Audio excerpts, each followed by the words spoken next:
Abu Syafiq telah menghantar surat tuntutan saman kepada personality TV iaitu Amin Idris. Isi kandungan surat terbabit antaranya ialah untuk menuntut pengacara yang dikenali sebagai Aiman Malaysia untuk memohon maaf di atas posting beliau yang berbunyi seperti ini di Facebook. 5 langkah mudah untuk jadi Ustaz Abu Syafiq. Mengikut surat daripada Peguam Abu Syafiq tersebut, Amin Idris dituntut untuk memohon maaf secara terbuka atau Amin Idris bakal berdepan dengan saman sebanyak RM1 juta.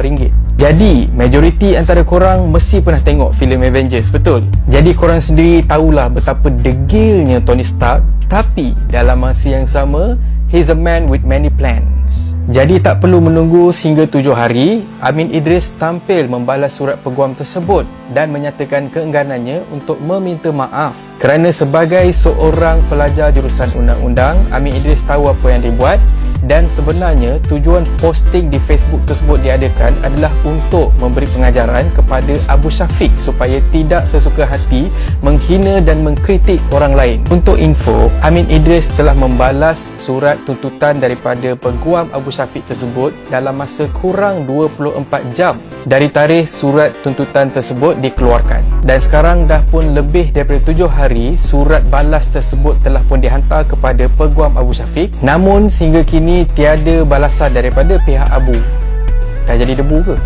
Jadi persoalannya di sini, sekiranya penulisan Amin Idris adalah satu fitnah, kenapa Abu Syafiq teragak-agak untuk proceed dengan saman dia? Bak kata orang, berani kerana benar.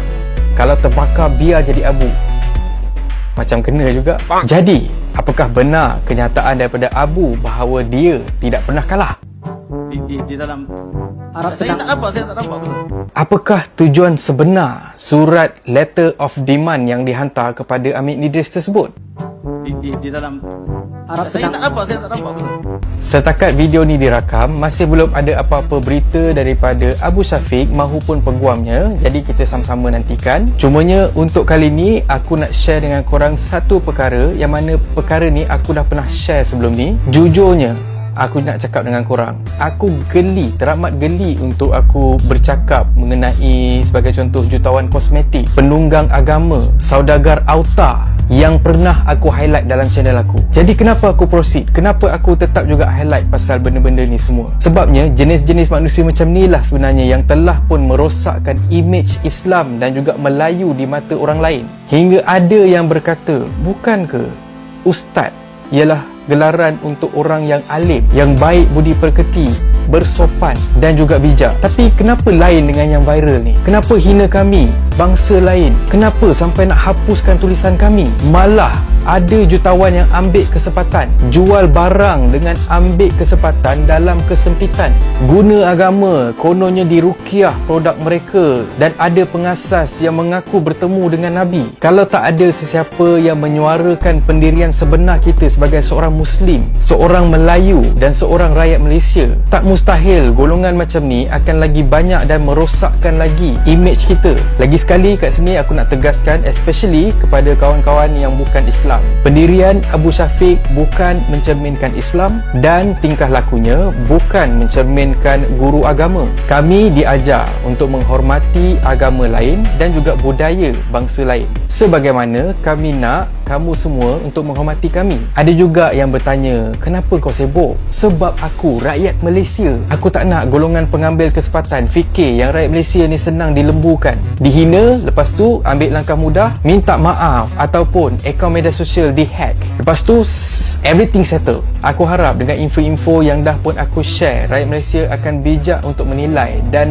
berfikir pada perspektif yang berbeza. Jadi sama juga dengan kes Abu ni. Sebenarnya aib dia banyak aku simpan. Aku cuma highlight perkara yang buatkan kita nampak bodoh di mata dia. Kalau dia sendiri bodoh, aku tak peduli. Sebab tu korang tak akan nampak dekat channel aku share jutawan kosmetik ber-TikTok dengan boyfriend bertudung dia. Tapi bila ada produk yang dia jual terbukti sampah dan mampu memudaratkan kita rakyat Malaysia, sinilah channel yang akan expose benda-benda tu semua.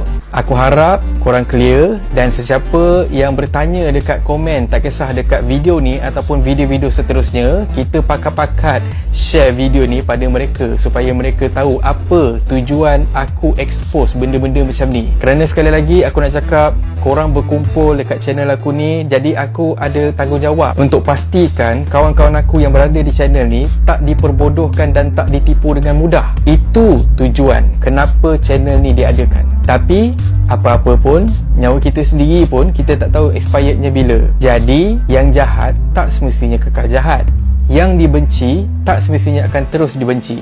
Jadi aku harap kita doakan supaya Abu berubah dan jadi ikon Islam yang selayaknya dan disayangi oleh kita semua, insya-Allah. Jangan jadi perumpamaan macam ni. Harimau mati tinggalkan belang, manusia mati tinggalkan nama. Surat saman jadi surat layang, sembang kencang, kencing berata.